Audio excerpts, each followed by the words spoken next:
comprimir en 10 minutos muchas cosas muy interesantes que se dijeron y preguntas que se me han formulado. Voy a empezar en el orden que fueron formuladas, ¿no? El representante de Ciudadanos planteó dos cuestiones. Una, cómo se podía apoyar a la querella argentina, creo que fue, o en general a la lucha contra la impunidad, ¿no? Y la otra pregunta era si es compatible o no entra en colisión con la justicia el hecho de un pronunciamiento legislativo. Bueno, en cuanto a lo primero, cuando voy a terminar me dice, por favor, con 1 minuto de antelación, porque voy a hacer las propuestas que creo que debería adoptar esta Asamblea.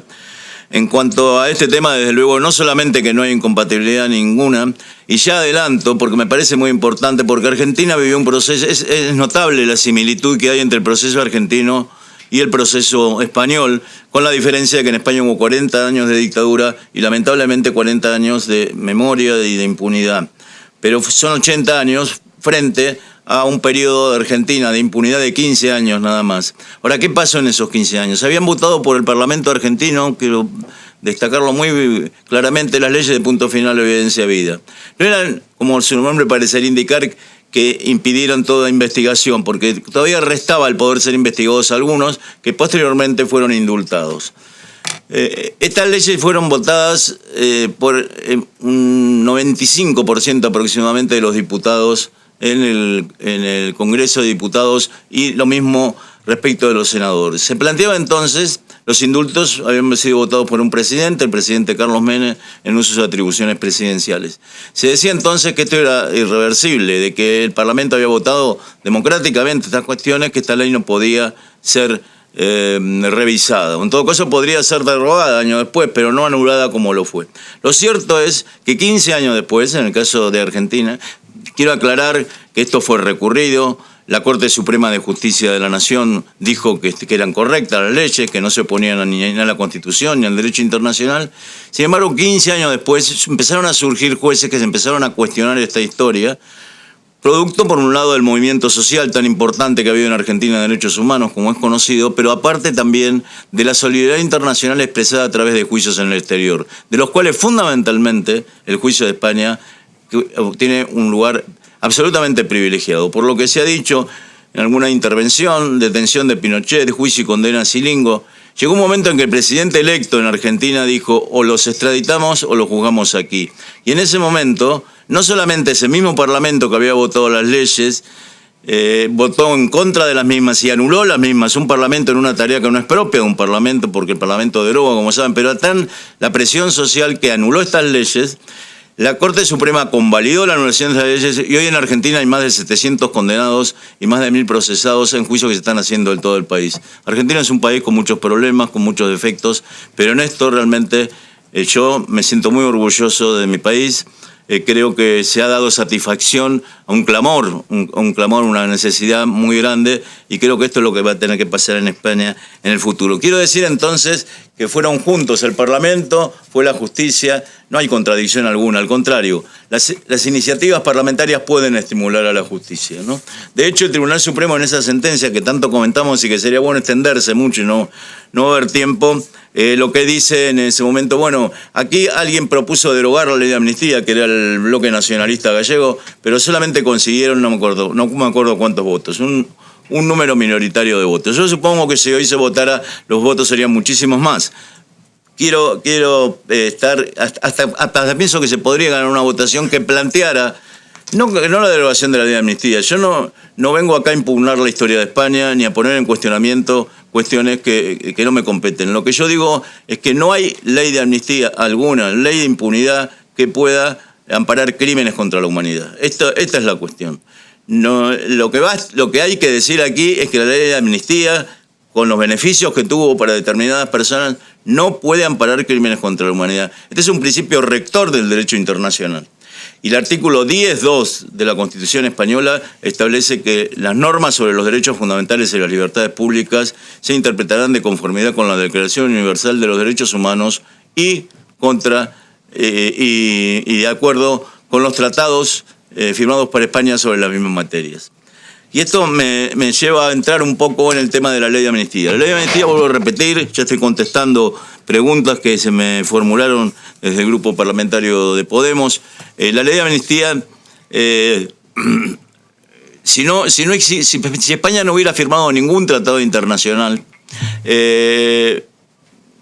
se podría pensar de que está legitimada para esto, aunque no, porque hay normas imperativas del derecho internacional. Es una norma imperativa del derecho internacional que estos crímenes son imprescriptibles. Es una norma imperativa del derecho internacional que no pueden ser amparados por ningún tipo de ley de impunidad o práctica de impunidad. Pero sin embargo, todavía más, porque antes de que se dictara la ley de amnistía, España suscribió el Pacto Internacional de Derechos Civiles y Políticos. Lo suscribió el 30 de abril del año 1977, entró en vigor el 27 de julio de 1977 y unos meses después, el 15 de octubre de 1977, se promulgó la ley de punto final y obediencia a vida. ¿Y qué dicen el Pacto Internacional de Derechos Civiles y Políticos, que tiene una enorme trascendencia en el derecho internacional? Dice en su artículo 15, planteando el principio de legalidad, que nadie puede ser condenado sino en virtud de una ley que exista antes del hecho. Dice, pero nada de lo dispuesto en nuestro artículo impedirá el juicio y condena de aquellas personas que realicen actos u omisiones que fueran delictivos según el derecho internacional, según los principios generales del derecho reconocidos por las distintas naciones, reconocidas internacionalmente. La Convención Europea sobre Derechos Humanos ya dice algo en el artículo 7, en este caso, dice exactamente lo mismo, pero termina, me parece interesante, los principios generales de derecho entre las naciones civilizadas. En una nación civilizada, este principio debe ser respetado. Los crímenes que son internacionales en el momento que se cometen, y quién duda cabe de que existiendo las convenciones de La Haya de 1899, del año 2007, Nuremberg, los crímenes cometidos por el franquismo son crímenes internacionales. Ninguna. Por tanto, desde ese punto de vista, no se trata ni siquiera de anular o derogar la ley de amnistía. Se trata de decir, y esta es una propuesta que ya adelanto, que voy a plantear, que la ley de amnistía no puede amparar crímenes contra la humanidad. No puede amparar los crímenes contra la humanidad cometidos por el franquismo. Y España es firmante de este pacto, pero es también firmante de la Convención de Viena sobre el Derecho de los Tratados. La Convención de Viena sobre el Derecho de los Tratados dice que los tratados obligan a las partes que lo firman y deben ser cumplidos de buena fe, en su artículo 26.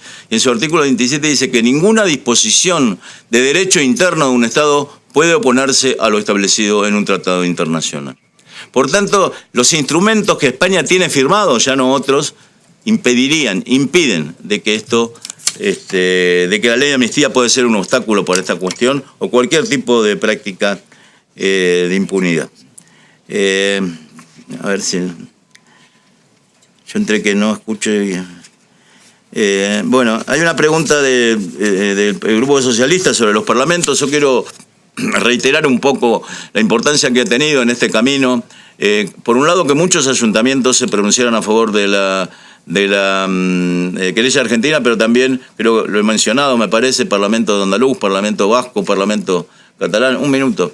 Bueno, voy a tener que saltar. Voy a tener que saltar, lo siento, ya lo adelanté. En todo caso, digo, no es un problema de gusto o no gusto, no es que me guste más o menos una sentencia. El tema es si está acorde con los principios que informan la Constitución y el derecho internacional. Y manifiestamente esta sentencia no lo está. Sería un poco largo explicarlo, me gustaría tener más tiempo, pero ni los crímenes están prescritos, ni la ley de amnistía es ningún obstáculo para esto, y los crímenes contra la humanidad, como supo decir el Tribunal Supremo en la sentencia esta que digo, que dictó sobre Scilingo, condenándole una pena, Scilingo cumple actualmente, yo creo que ustedes son conscientes, ¿no? Actualmente cumple pena en España, desde hace muchos años. ¿Cómo es posible que un represor argentino esté cumpliendo pena en España y los represores españoles, ni uno de ellos ha comparecido una vez ante la justicia? Ni uno del menor rango ha comparecido ante un juzgado.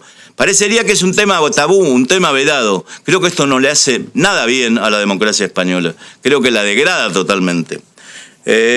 Bueno, y como tengo ya, son 30 segundos, voy a mis propuestas. Yo creo que este Parlamento debería, y yo quisiera que vote, nosotros quisiéramos, desde Aqua, que vote una moción de apoyo a la querella argentina como lo han hecho los otros parlamentos que he mencionado.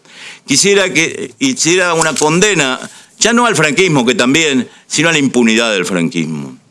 Porque ya a esta altura el franquismo está condenado por la historia, indudablemente. Lo que hay que condenar es la impunidad de crímenes tan tremendos como los que se cometieron en este país. Y finalmente, y en ese mismo camino, lo que quisiera plantear es que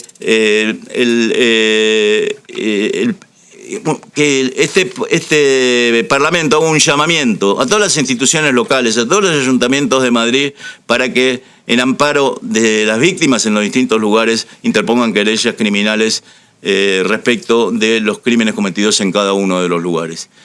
Vuelvo a repetir que si esto ocurriera, no solamente vamos a tener justicia, la máxima expresión de la dignidad humana, la justicia, sino que con ello vamos a tener memoria y verdad también. Es decir, no solamente no es incompatible, sino que si hay justicia, hay memoria y hay verdad. Yo espero que este Parlamento cumpla una función muy importante que tiene establecida. Sería extraordinariamente importante que la Asamblea de Madrid haga un pronunciamiento en los términos en que estoy planteando. Yo sé que el Partido Popular no lo tiene fácil para esto que estoy diciendo, pero le pido que lo reflexionen, porque sería mejorar un poco la democracia en este país. Un poquito, por lo menos, que esta Asamblea se pronuncie para el gran salto que habrá que dar en el futuro. Y finalmente, aquellos grupos, tanto el Grupo Socialista que me ha invitado como el Grupo de Podemos, yo me siento identificado con ellos, siento que lo que dijeron es lo que corresponde. Y también celebro la intervención del representante de Ciudadanos en cuanto planteó de cómo podemos apoyar a la lucha contra la impunidad. Yo creo que estas son las grandes medidas que se podrían tomar, y a esto, porque una cosa son los parlamentos que mencioné y otra cosa es el Parlamento de Madrid, porque el Parlamento de Madrid le puede seguir el Parlamento Nacional, que se discuta nuevamente esto en el Parlamento Nacional, y veremos qué pasa. Yo tengo la convicción de que la impunidad del franquismo tiene los días contados. Que sean más o menos días depende de ustedes.